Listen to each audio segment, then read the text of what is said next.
This is your life, and it's ending 1 minute at a time. Welcome to the Stop and Listen podcast. I am your host, Jamie. Please watch this short clip and then like, subscribe, follow, comment, do all the things. Enjoy. But I seen this. Thank you so much. Aloha. It's wonderful to see you all here again at such a critical time. Our democracy is under attack. The perpetrators of this attack are those who, in the name of saving our democracy, are destroying it. I don't use these words lightly. Every one of us who loves this country and who cherishes peace and freedom. This video came out be today. Very alarmed by those who, driven I'll by have this their video up today, insatiable hunger this for one came out power, today. are actively undermining all that we stand for. And almost every single day, if you're paying attention to the news and the headlines, there is some new assault and some new attack. Now, it's the Democrat elite and the swamp creatures in Washington who are doing all that they possibly can to keep us, the American people, from a very simple thing, having the freedom to choose who we want to be our next president.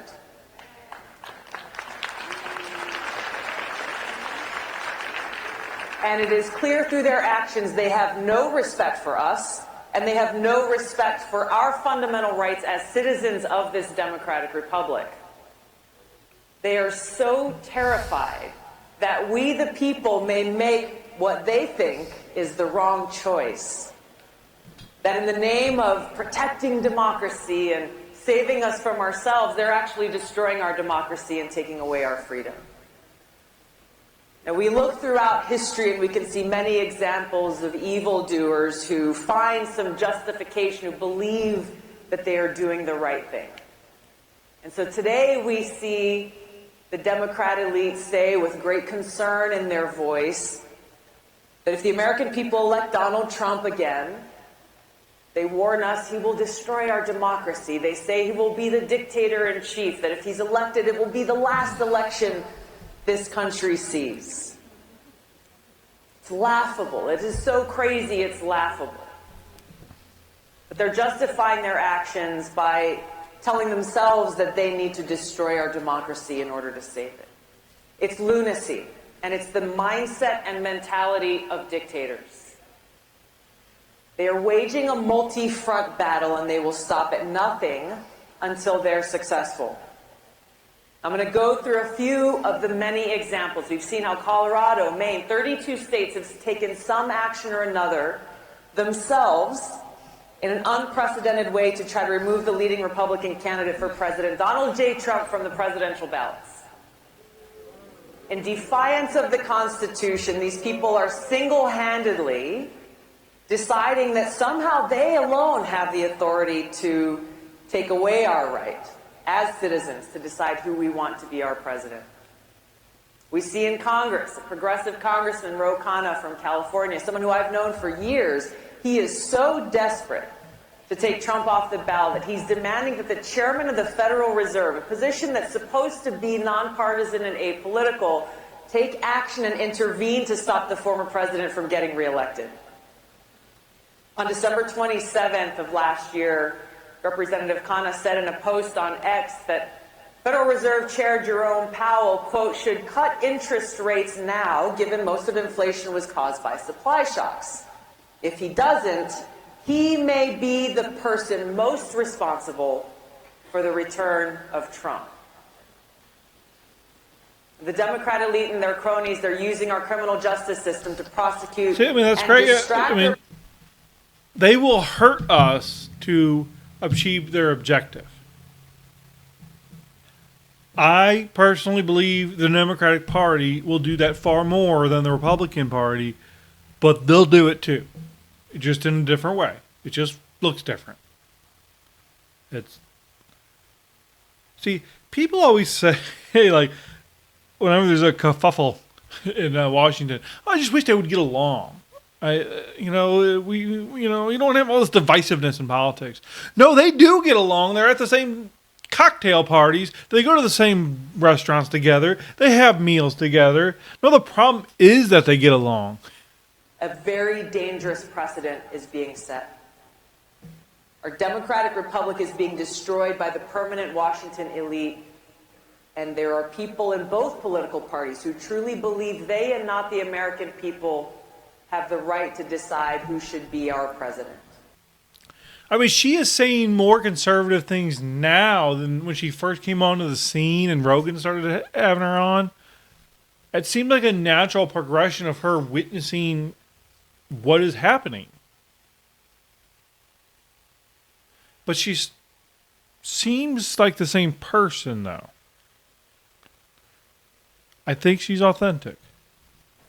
They easily and dangerously dismiss our Constitution, the rule of law, the voices of the American people, anointing themselves as the ones who have the power and justification to make this most important decision.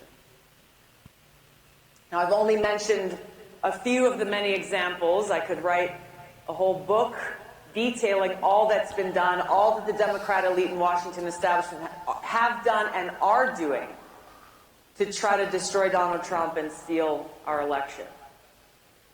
As you know very well, President Trump has endured years of attacks. What we're seeing now is a continuation of something that began in 2016, ever since he came down that golden escalator. Now, I've met a lot of strong, tough people in my life. I can't think of a single one who could not only withstand all that they are throwing at Donald Trump without crumbling, but someone who would actually choose to keep fighting against the entire Washington establishment. I mean, it is quite impressive. Like, they don't believe that he loves America as much as he does. Or is he just so narcissistic? He's not evil. He's not doing it for... I don't know why he's doing it. But I'm kind of getting a little weary with the non-specifics of his agenda, though. I haven't even... He doesn't even say drain the swamp anymore. Because you'll see... I got another video after this one that's worth talking about. I've known Joe Biden for a long time. I used to consider him a friend. Do you think he could handle this pressure? I don't think so. I think even a fraction of this pressure and stress and attacks that Trump has endured would cause him to crumble. Now, if you listen to what Nikki Haley has been saying, she claims that President Trump only cares about himself and that he's doing all that he's doing only for himself. If that were the case, wouldn't he just walk away from all this? Walk away from the headaches and the attacks and the stress that he's enduring right now? If he wouldn't have announced he was running for president, he could be living in peace.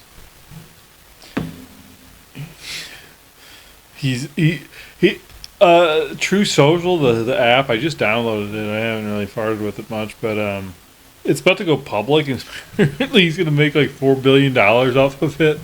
Like, so why doesn't he? I've had the chance to meet with him and speak with him at length, and I've seen firsthand his heartfelt interactions with friends of mine, veterans, and I've seen how he has touched their hearts and moved them to tears as he expressed his appreciation for their service and their sacrifice. No cameras, no crowds, just that heartfelt conveyance of appreciation. I've gotten a sense for what motivates him, and it's got nothing to do with what the Washington establishment is accusing him of. This is a man who's a fighter. His strength and resilience. she was trying to run against him in 2020. This woman was running for the Democratic primaries to take Trump out.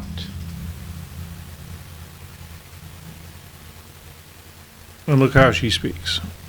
Tulsi Gabbard should be the vice president.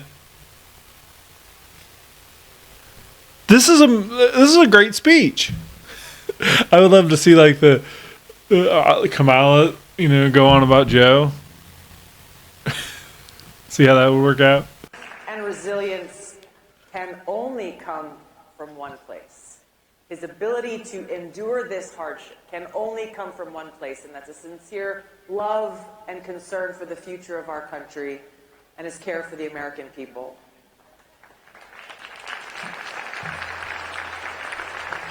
But we've got a lot of work to do ahead of us. Now is the time for us to act motivated by our love of country. We've got to take all the outrage and sadness and fear that we may feel, caused by those in power who have no care or respect for the will of the people. Take all of those feelings and let that motivate us to take action, to find strength in knowing that they are doing what they're doing because they're afraid of us. That just like we see foreign dictators are afraid of democracy, the Democratic leaders so afraid of a free people and a free society, and the possibility that we, the American people, might make the wrong choice in this election by choosing someone other than them. No matter how you vote, really, but I mean, just think about that. Why are they so afraid of us? I just wish my Democratic voting friends out there, and there's a handful of good Republicans out there. The rest of them might as well be Democrats. Why are they so... I mean, yeah, Donald Trump is rough around the edges. He's verbose and annoying, but he's a populist. Why are they so afraid of doing what's good for our country? Almost no one is an advocate for us publicly that are politicians. See, politicians get to the liberals right now anyway, primarily by talking about the alphabet people. And then they'll give deference to black people, and not along whenever reparations is brought up, or they need to score some points before they go into that southern draw, of course. I mean, they placate to the minorities, but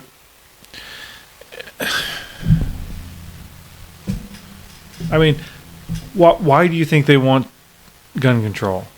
Liberals, why do you think they want gun control? Do you think they want gun control so people don't die? No.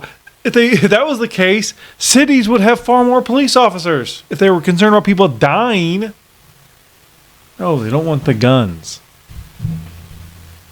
They are doing all they can through the power of law enforcement, the criminal justice system, the national security state, doing all that they can to stop us from exercising our freedom. They forget that we, the people, are the ones with the power.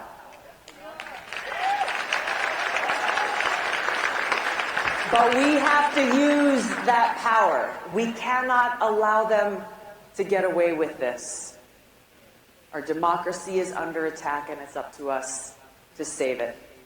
We have to hold those responsible accountable at the ballot box. We have to send this strong message to leaders in both parties that those who abuse their power and undermine our democracy and our freedom will not be tolerated. This episode's definitely not going up tonight. If we do nothing. See, my problem is, the biggest obstacle I face, I record off my cell phone, and I'm fine with the quality and everything, and the audio comes from this. Even though the audio that picks up off my phone a lot of time, it sounds better to me anyway, but I'm like, yeah, I got the microphone. I'm going to utilize it. But I can't figure out how to transfer the data, like the video, from my phone to my laptop. I would think it should be a simple drag and drop. I remember that's how it used to work, at least with photos. I can't figure it out. So I have to upload it to the cloud, and that takes a while, especially when the videos are longer, which they are, and I'm almost at an hour now. And I got some more shit to say. Unfortunately, war is sometimes necessary to to defeat those who threaten the safety, security, and freedom of the American people. And as a soldier serving now for almost 21 years in our military and still serves today, I know this firsthand. But I also know that war must always be a last resort after all other avenues have been exhausted. I mean, she took the vaccine. Yeah.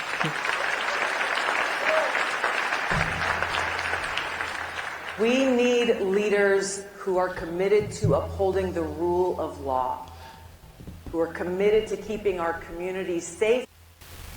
Okay, to be honest, I didn't know she was still active.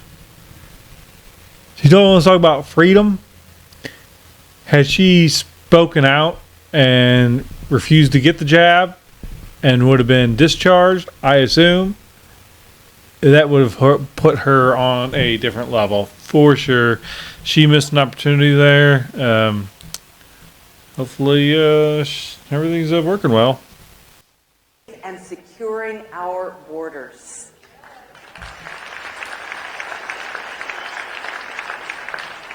In our America, we must come together inspired by love. Love for God, love for others, love for our country. Because we live in the greatest country in the world. It's filled with potential for us to stand together and build a brighter future and a more perfect union where every American can live free, in peace, and with opportunity for prosperity. To make this future a reality, we must not only come together in spaces like this with our brothers and sisters who agree with us, we also have to reach out to those who we may not agree with on every issue, but who love this country as we do and who are just as frustrated with those abusing their power as we are, whether they're Democrat, Republican, Independent, or Libertarian. We must stand together as fellow Americans who cherish peace and freedom, cherishing our commitment to save our country and defend our republic. Those in power in America today are leading this great nation toward the suicide Abraham Lincoln warned of. If we do not act now, we will look back at this very moment with regret. She's right. We won't be able to say that we had no warning. By God's grace, we are free and we will remain free. God bless you all. God bless America. Our future vice president, everyone. Let's hope. That was a great speech. That was amazing.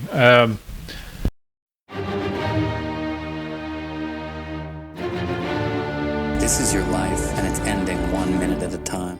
This war stops now. End the war. Bring freedom to our people. No. No more tricks. No more lies. Only truth. This is where we hold them! This is where we fight!